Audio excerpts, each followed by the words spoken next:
শিকদার বাড়িতে আজ অন্য দিনের মতো হইচই পরিবেশ নেই। সব কিছু শান্ত। বাচ্চাদের হাসির আওয়াজ নেই, বনে বনে ঝগড়া নেই। আতিয়া নিজের ঘরে বসে চুপ করে মানুষের কথা ঠিক কতটা আঘাত দিতে পারে তা আজ সে খুব ভালো করে বুঝতে পারছে। ওই মেয়েটার দোষ কী দিবে? সত্যিই তো তাদের বাড়িতে এসে তাকে এক গাদা কথা শুনিয়ে গেল, অথচ পাশে থাকা একান্ত আপন মানুষগুলো কিছু বলল না। সামাজিকতা, আত্মীয়তার সম্মান এতই যে এমন নিকৃষ্ট ভাষায় হেয় করার পরেও কেউ কিছু বলেনি। মেয়েটা তো আশা করেছিল তার হয়ে কেউ একটু কথা বলবে। তাকে তো ওই মেয়েটা মায়ের জায়গায় বসিয়েছিল। মা হয়ে মেয়ের অপমান চুপচাপ দাঁড়িয়ে দেখেছে। তাই তো আজ যাওয়ার আগে সব সম্পর্কের ইতি টেনে গেল পর শব্দ দ্বারা। মনিরা বেগম ও তার পরিবার কিছু সময় আগেই বাড়িতে এসে পৌঁছাছে। সারাহ আর মাহিরা ক্লান্ত শরীরে দুটো এলিয়ে দিয়েছে সোফায়। আধা শোয়া অবস্থায় দুজন জুড়ে দিয়েছে রাজ্যের গল্প। দিন দুনিয়ার ধ্যানে তাদের নেই বললেই চলে। মাহিরাদের বাড়ি থেকে শিকদার বাড়ির দূরত্ব 1 থেকে 1.5 ঘন্টা পথ। আকস্মিক শব্দ তাদের ধ্যান ভঙ্গ হয়। মাশরাফি বড় বড় দুটা লাগেজ এনে ধপ করে ফেলেছে বসার ঘরে। মাহিরা লাফিয়ে উঠে বুকে থুতু ছিটিয়ে বলে, ভাইয়া এভাবে কেউ রাখে? ভয় পেয়েছি না। একটু সাবধানেও তো রাখা যায়, যদি নষ্ট হয়ে যেত। মাশরাফি, 2 অকর্মা তো এসে নেতিয়ে পড়েছিস। এই ভারী ভারী জিনিসগুলো কে আনবে? মাহিরা, তুমি তো আনছিলে। মাশরাফি, আমি আর পারবো না। যা তুই আর সারা গিয়ে ছোট ছোট ব্যাগগুলো নিয়ে আয়। সারা হও, আমরা ঢোক গিলে বলে। মাশরাফি, হ্যাঁ তোরা বড় 2টা আমি এনে রেখেছি, বাকিগুলো আন।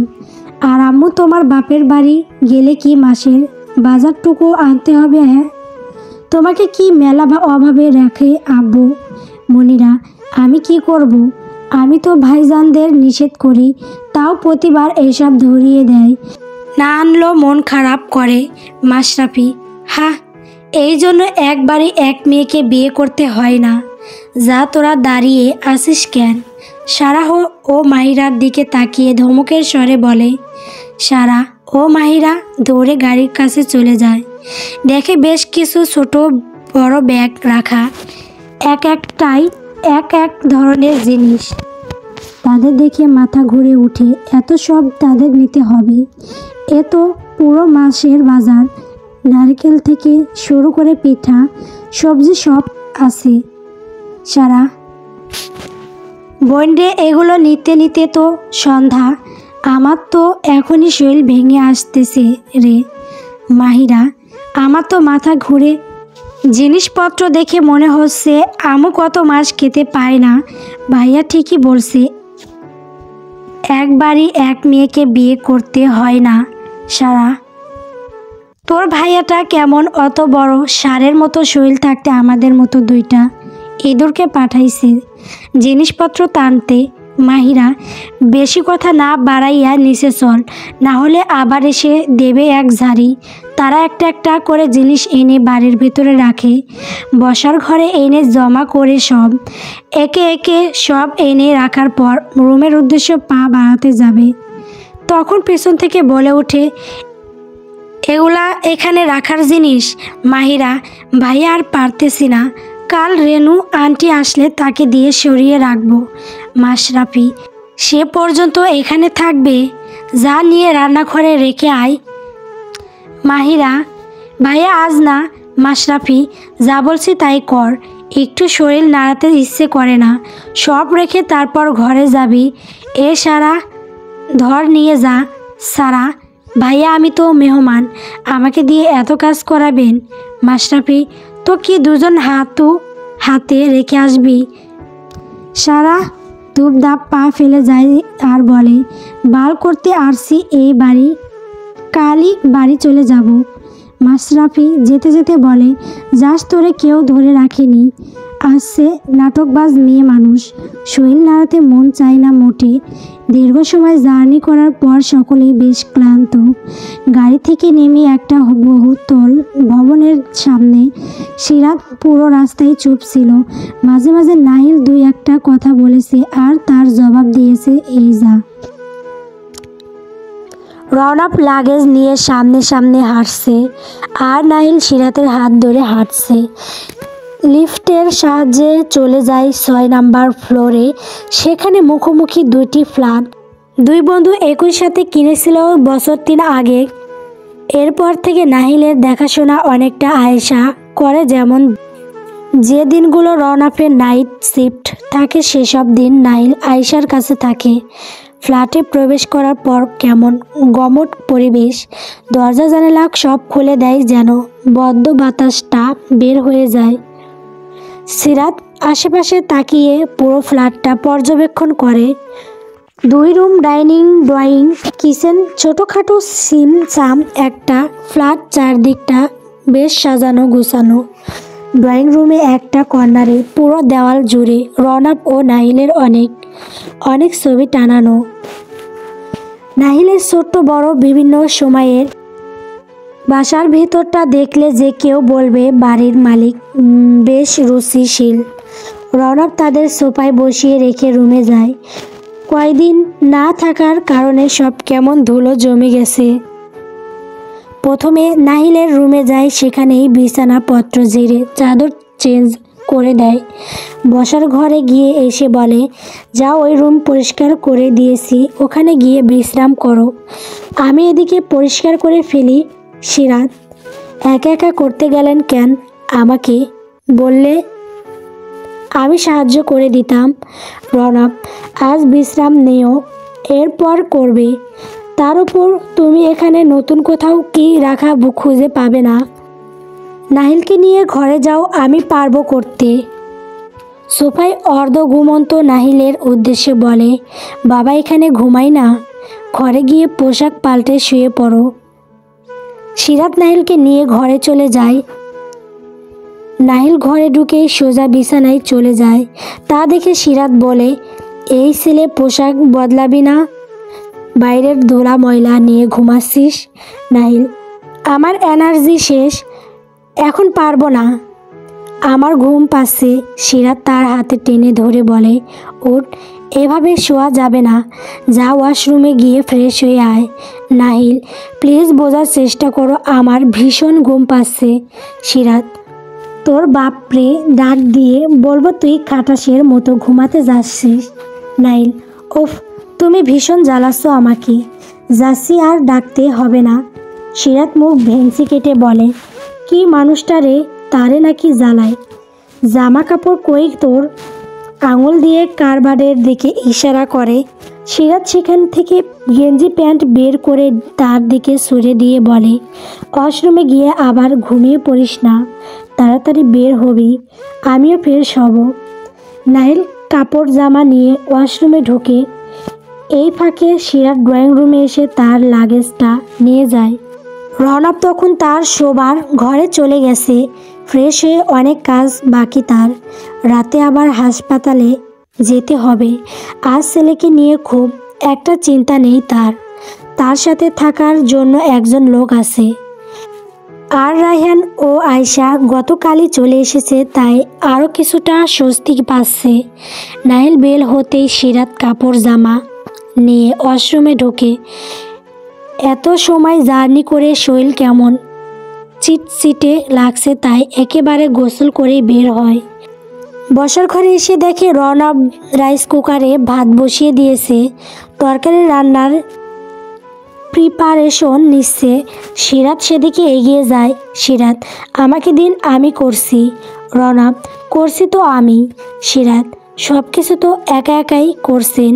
দরজায় বেল বাজার শব্দে সিরাতের বাক্য আর সম্পূর্ণ হয় না।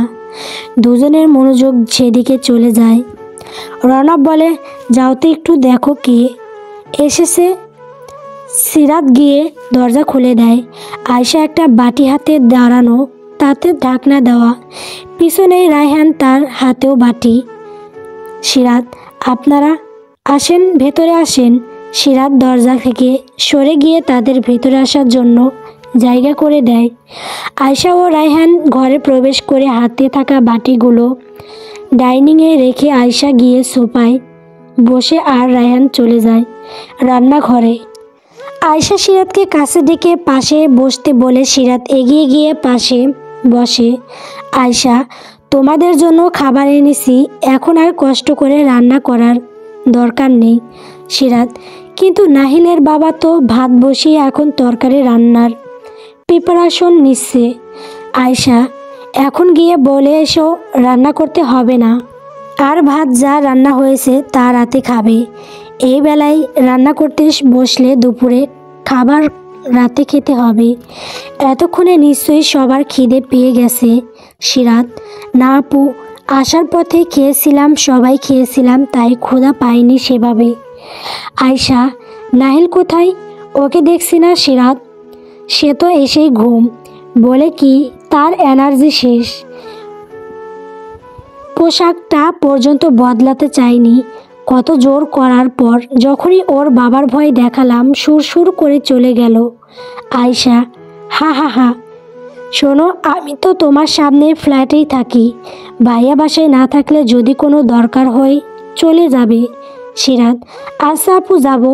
তারা দুজন আরও কিছু সময় গল্প করে। এদিকে রায়হান গিয়ে রওনাফের কাছে দাঁড়ায়, দেখে রওনাফ সবজি কাটছে রান্না করার জন্য।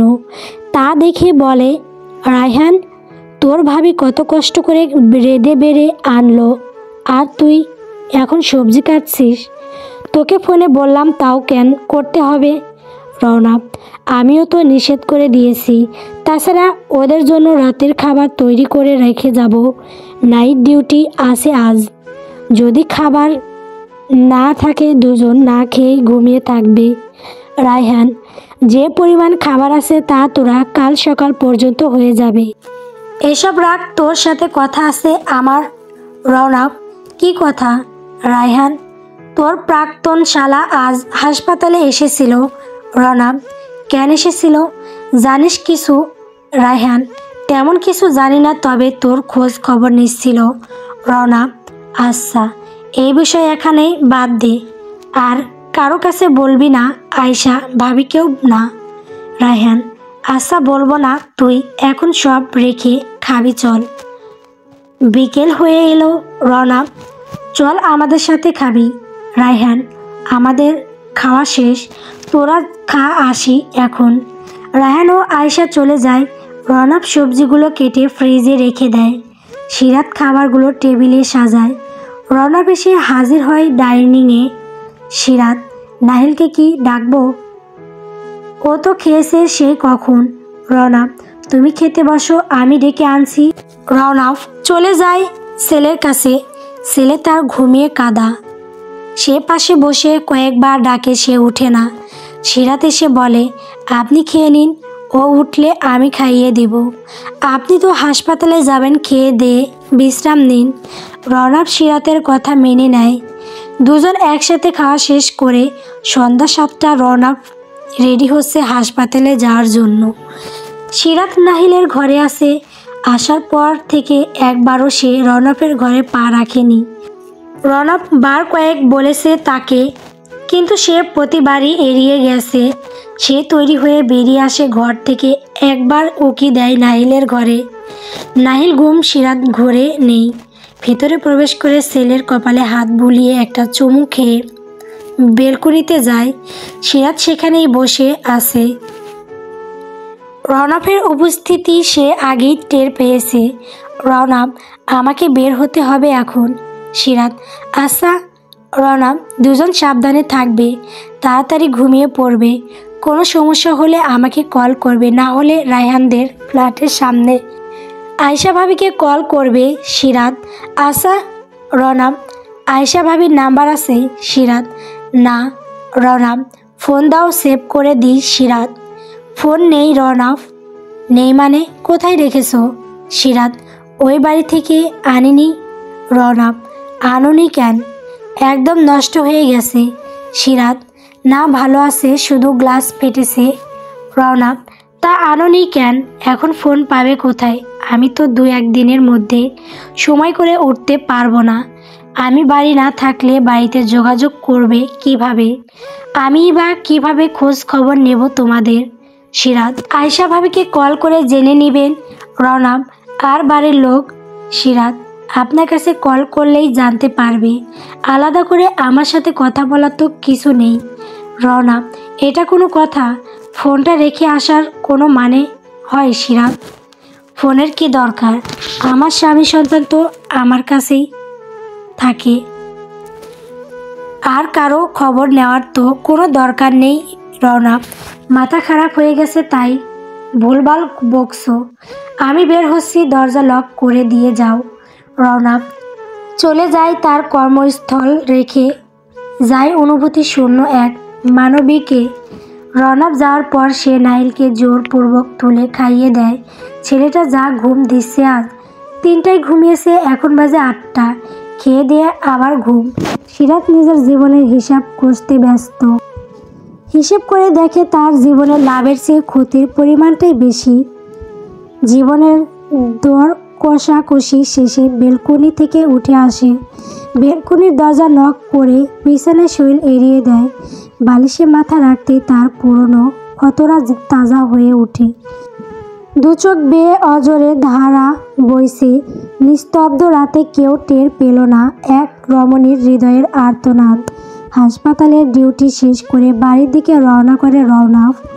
মাথার মধ্যে চিন্তা নামক কোন পাকা উকি ঝুঁকি দিচ্ছে। তার উপর নতুন চিন্তার কারণ বাসায় রেখে আসা দুজন। কাল রাতের পর আর যোগাযোগ হয়নি। আয়শাকেও ফোন করে ডিস্টার্ব করতে মন চাই দিই নাই তার। ভাবনা চিন্তার মাঝেই চলে আসে বাড়ির সামনে। গাড়ি পার করে সোজা চলে যায় তার ফ্ল্যাটে। মানুষ দুটোকে সুস্থ সবল অবস্থায় না দেখা পর্যন্ত শান্তি মিলবে না। দরজার সামনে দাঁড়িয়ে চাবি দ্বারা লক খুলে ভেতরে প্রবেশ করে। ড্রয়িং রুমে ঢুকেই চোখে পড়ে নাহিলকে। সে উঠে বসে আছে, আর একজনকে আশেপাশে দেখা যাচ্ছে না। ছেলের কাছে এগিয়ে এসে বসে। রওনাক, কখন উঠেছো? নাহিল সেই বহরে। রওনাক, তোমার মিশু কই? নাহিল, ও তো ঘুমায়। রওনাক, 8টার বেশি বাজে, ডাকেওনি? নাহিল, ডেকেছিলাম, উঠে আমাকে খাইয়ে আবার ঘুমিয়েছে। রওনাক, যাও ডেকে তোলো। নাহিল রওনাকের কথা মতো তাকে ডাকতে যায়। রওনাক চলে যায় নিজের ঘরে। যেমন রেখে গেছিল তেমনই আছে। মেয়েটা একবারও আসেনি এ ঘরে। সে ভাবনাগুলো সাইডে রেখে ফ্রেশ হয়ে নেয়। নাহিল, এ মিশু, উঠো, 8টা বেজে গেছে। সিরাত, নাহিল জ্বালাস না, ঘুম ঘুম কণ্ঠে বলে। নাহিল, বাবা আসছে, তোমাকে উঠতে বলছে। সিরাতকে ধরে এক প্রকার ঝাঁকাতে লাগে। বিরক্ত হয়ে উঠে বসে সে। সিরাত, এত জ্বালাচ্ছিস কেন? নাহিল, বাবা আসছে। সিরাত, তো আমি কি নাচবো? যা সর, আমি ঘুমাবো। চাইলে তুইও ঘুমাতে পারিস, তবু আমাকে বিরক্ত করিস না বাপ। নাহিল, বাবা তোমাকে ডেকে দিতে বলেছে। সিরাত বিরক্ত হয়ে বিছানা ছাড়ে। ফ্রেশ হয়ে ঘর থেকে বের হয়। রাত করে ঘুমানোর ফলে ঘুম পুরোপুরি হয়নি। ভোরে উঠে কালকে তরকারি গরম করে নাহিলকে খাইয়েছে। তারপর আবার ঘুমিয়েছে ডাইনিংয়ে। রওনাক খাবার সাজাচ্ছে। আসার পথে সে বাইরে থেকে খাবার নিয়ে এসেছে। আগমন ঘটে সিরাত ও নাহিলের। তাদের দিকে একবার তাকিয়ে আবার নিজের কাছে মন দেয়। বলে, রওনাক, দুজনেই খেতে বসো। পরে বলে কোনো শব্দ শুনতে চাই না। নাহিল, বাবা আমি তো খেয়েছি। রওনাক, যা খেয়েছো হজম হয়ে গেছে, এখন আবার খাবে। নাহিল, কিন্তু। রওনাক, কোনো কিন্তু না, বসো। নাহিল বাধ্য হয়ে বসে যায় খেতে। সিরাত ইতিমধ্যে সাজানো প্লেট থেকে একটা নিয়ে খেতে শুরু করেছে। রওনাকও বসে যায়। খাওয়ার মাঝে বলে, রওনাক, তৈরি হয়ে থাকবে, রায়হান আঙ্কেল যাওয়ার সময় তোমাকে স্কুলে নামিয়ে দিবে। এবার সিরাতের উদ্দেশ্য বলে, বিকালে মার্কেট যাবে, কি কি দরকার লিস্ট করে ফেলবে। এখন দরকার নেই কিছুর, যখন লাগবে তখন বলবো আপনাকে। গল্প সমাপ্তির প্রণয়।